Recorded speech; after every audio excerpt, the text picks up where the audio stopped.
salam sejahtera. Masih bersama saya di Paku Alam dengan channel Padepokan Paku Alam. Oke, kali ini kita akan membahas tentang pengisian celeng dan pecut ya. Jadi bagaimana sih kok bisa sekali pecut panggungnya ambruk atau roboh ya, seperti yang di video awal tadi.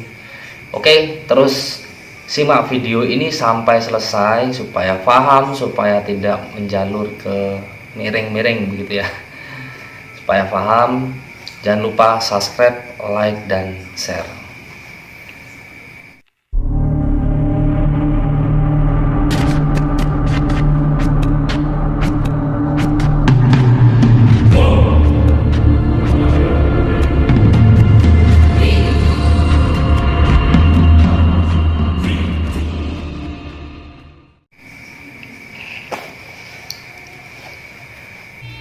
Di video awal tadi ada bopo ya, seorang bopo itu memecut pecutnya. Setelah dipecut langsung panggung itu roboh. Kenapa bisa seperti itu? Apakah pecutnya yang sutren atau apa? Kita ikuti terus ya. Di sini saya memakai pecut biasa. Saya nggak punya pecut bopo, tapi saya tukang ngisi pecut bopo tersebut. Ini pecut biasa ya. Ini pecut biasa tuh. Nanti saya akan kasih tahu cara mekanismenya, pengisiannya seperti apa. Yang kita butuhkan di sini dupa. Saya memakai dupa Gunung Kawi. Mau pakai dupa yang seperti ini juga boleh. Gunung Kawi itu tumpeng ya, dupa tumpeng. Nah, seperti ini. Kita bakar ujungnya itu. Ini hanya sebagai contoh aja ya. Jadi alat properti atau alat yang saya gunakan saat ini adalah alat seadanya, hanya sebagai contoh. Lalu minyak misik hitam. Saya tetap memakai minyak misik hitam ini karena banyak sekali manfaatnya, terutama untuk pengisian. Nah, seperti itu. Suatu barang yang diisi itu pasti supaya memiliki tujuan atau manfaat tersendiri. Pecut yang diisi itu apa sih? Kenapa setiap tarian mau keluar di kuda lumping ya, misalkan tarian mau keluar atau sedang pembukaan habis bakar menyan seperti itu, pada saat gambuhnya membakar menyan, lalu pecut itu dipecutkan. Nah, yang pertama, pecut itu dipecutkan karena untuk menarik penonton, supaya penonton itu berdatangan untuk menonton jaranan tersebut atau kuda lumping tersebut. Yang kedua, pada saat tarian pun sama. Jadi sebagai pertanda lah, oh itu tarian sudah keluar. Nah, dari situ nanti untuk narik penonton juga seperti itu. Pecut bopo itu kan besar. Saya pakai properti pecut biasa ini karena seadanya yang ada di rumah. Jadi awalnya kita memang harus mencari tempat yang sekiranya angker. Kalau untuk pecut tersendiri ini biasanya ya itu di rowo atau rawa ya, ndas rowo kalau kata orang Jawa, atau rawa yang memang itu rawa utama, seperti bendungan pun bisa. Jadi cari tempat angker yang sekiranya dekat dengan air. Di rawa itu biasanya ada air, nggak ketang-ketang sedikit dari setiar atau sungai kecil ya, itu kan tetap ada airnya. Kita pengisiannya di situ. Kapan pengisiannya? Malam. Bagaimana cara pengisiannya? Sebelumnya kita bakar dulu dupanya. Saya pakai dupa tumpeng atau dupa kerucut ya. Boleh dupa apa saja, tapi saya tetap memakai ini karena ini habisnya juga nggak sampai setengah jam. Ini 10 menit udah habis. Setelah bakar dupa, kita izin dengan makhluk yang ada di sekitar situ. Izin bahwa saya akan meritualkan sesuatu apa gitu kan. Meritualkan sesuatu pengisian pecut. Seperti itu. Lalu kasih minyak pecutnya dulu. Awalnya dari gagang atau ujungnya, pangkalnya ya. Kita kasih minyak. Kalau minyak misik yang asli itu seperti ini, dia ada jarumnya tuh, ada jarumnya. Jadi kita oleskan. kita oleskan yang sekiranya itu bukan kayu atau tali ya, tali atau benang seperti ini kan. Ini bisa nih rambut-rambutnya itu, rambut dari ini rambut kambing kalau nggak salah ya. Lalu di sininya, setelah itu ujungnya, jika sudah kita taruhkan saja, kita taruhkan dekat dengan sungai tersebut atau kali kecil ya itu. Lalu kita meditasi di situ, kita meditasi. Jadi pecut ini nanti saya ke bawahkan supaya agak kelihatan.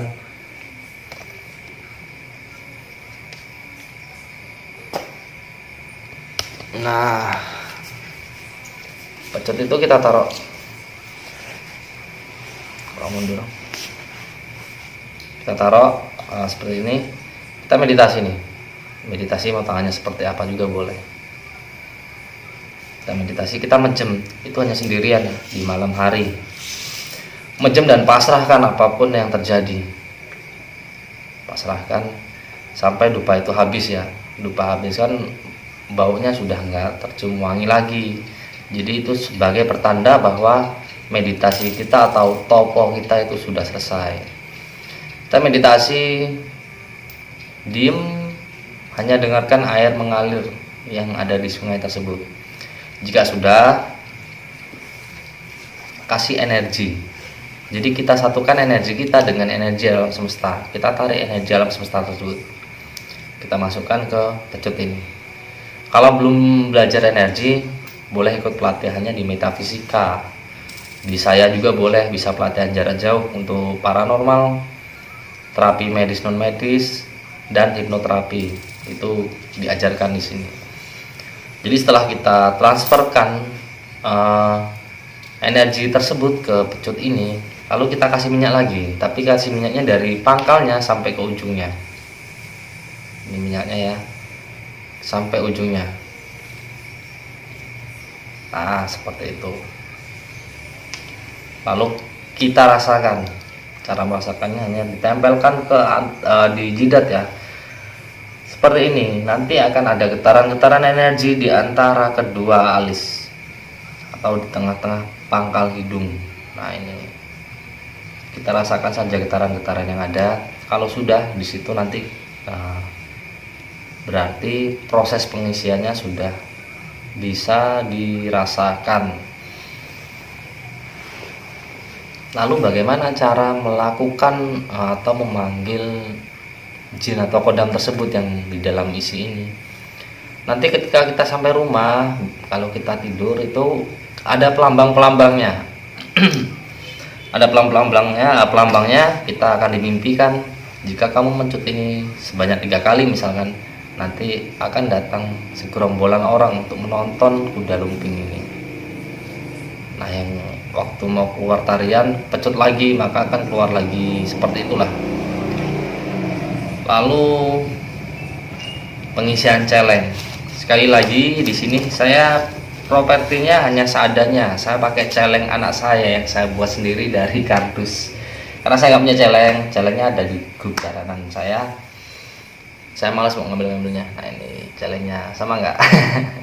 Ini lukisan saya sendiri ya. Jadi kita nyari tempatnya itu dekat kubangan ya, bukan di sungai tapi di kubangan pengisiannya. Karena celeng itu berperannya itu di kubangan tersebut, tapi kubangan yang memang benar-benar itu ndasrowo atau rawa yang benar-benar angker, seperti itu. Caranya sama saja dengan pengisian pecut tadi, hanya saja mengoleskannya itu dari awalnya ya, itu dari ujung sampai ujung lagi.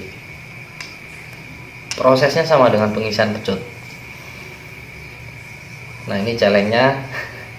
Kalau di tempat saya, keajaiban dari celeng yang diisi itu ketika celeng sudah dibakari atau diasapi asap kemenyan atau dupa, lalu ditaruh di atas bedak. Di jaranan itu ada bedak ya. Bedak itu tempat keluar masuknya penari atau pembarong atau yang buat atraksi dari kuda lumping tersebut. Nah, Nah itu saya taruh atasnya. Ketika ditaruh atasnya itu, yang tadinya mendung, awan mendungnya itu akan hilang, bergeser. Ketika panas bener, nggak ada awan sama sekali, itu kan kasihan ya yang nari atau penontonnya ya kan, panas kan. Celeng ini saya celupkan di air. Saya kasih kembang telon. Oh iya lupa, tadi ada kembang telon juga pada saat pengisian ya, saya lupa, mohon maaf. Nah itu kembang kantil 3, kenanga 3, dan mawar 3. Apakah tiga-tiga ini boleh diganti dengan kembang lain? Nggak boleh, karena kembang 3 ini atau kembang telon ini itu untuk mewakili seperti kembang 7 rupa, kembang setaman, dan lain sebagainya. 3 kembang ini sudah mewakili. Kalau memang 3 kembang ini nggak ada ya, cari kembang 7 rupa, tapi memang harus ada kembang 3 ini, seperti itu ya. Jadi pada saat siang hari panas, celeng ini saya ambil bak ya, bak untuk mandi yang besar itu. Saya kasih kembang telon tersebut, saya kasih minyak vanbu. Minyak vanbu ini hanya sebatas penambahan energi di saat barang tersebut akan digunakan, misalkan celeng. Saya sudah menyiapkan ember, sudah saya kasih kembang telon, saya kasih minyak vanbu ini ke celeng tersebut, lalu saya celupkan ke ember. Tadinya yang siang itu benar-benar panas tanpa adanya awan yang melintas. Nanti lama kelamaan kita tunggu ya, tunggu itu nanti awannya akan mulai berdatangan, tapi bukan awan hujan ya. Jika awan sudah datang, maka taruhlah ini ke tempat semula tadi di atas bedak, kecuali waktu digunakan. Lalu bagaimana sih mantranya? Mantranya nanti ketika kalian sudah mengisi atau meritualkan pengisian barang-barang antara pecut dan celeng ini tadi, waktu mau tidur itu kalian jawab aja, saya akan menemui apa yang ada di celeng ini atau di pecut ini. Temui saya akan minta pelambang, seperti itu ya contohnya. Ya kita taruhkan di atas kepala kita, jadi kita tidur nih, ini kepala ya misalkan, nah ini celengnya juga tidur seperti ini.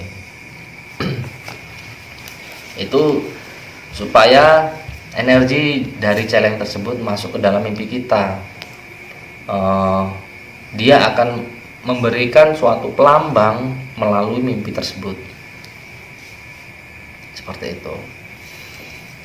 Lalu kok bisa pecut atau celeng tersebut untuk menyembuhkan orang kesurupan? Ya sangat bisa, karena bisa saja yang ada di dalam pecut atau celeng itu merasuki seseorang yang ada di situ. Bisa penonton, bisa rombongan. Dan cara menyembuhkannya ya pakai pecut atau celeng tadi ya, karena rumahnya di situ. Sudah kita pindahkan yang tadinya itu di rawa, kita pindahkan ke dalam pecut atau celeng tersebut. Ada yang tanya juga, Mas, kalau misalkan ngisinya itu atau meritualkannya saya minta ditemani atau bareng-bareng, itu boleh nggak sih? Ya nggak boleh. Jadi namanya pengisian itu harus sendiri, karena namanya meritualkan itu kita butuh namanya fokus, konsentrasi itu sangat dibutuhkan. Jika ada teman ya mungkin dia cuma diam, yang tadinya suasananya memang sangat horor atau sangat spiritualisme gitu ya, jadi memang benar-benar suasananya horor, magic atau mistis ya. Nah di situ nanti spiritualnya kelihatan benar. Tapi kalau 2 orang, nah, kurang kuat lah menurut saya energinya yang masuk ke dalam celeng atau pecut tersebut. Di video awal tadi ada orang yang memecut, panggungnya langsung roboh. Kenapa bisa demikian? Orang yang memegang pecut itu biasanya yang seperti itu dia berpikir atau sedang keadaan emosi, sedang dalam keadaan emosi. Jadi waktu dia memecut, energi yang dikeluarkan dari pecut dan bunyinya itu mengeluarkan suatu energi yang negatif, akhirnya ya terjadilah sesuatu yang negatif juga, seperti itu. Jadi hati-hati ketika memang kita menggunakan pecut. Kalau bisa pikiran kita selalu berpikir positif. Pada saat awal kita memecutkan tapi pikiran kita masih emosi, ya bukan penontonnya nggak akan datang. Tapi kalau kita berpikir positif, ramai ini, pasti ramai ini. Tapi ramai bukan karena pecut ya, tetap karena Tuhan atau karena Gusti Allah.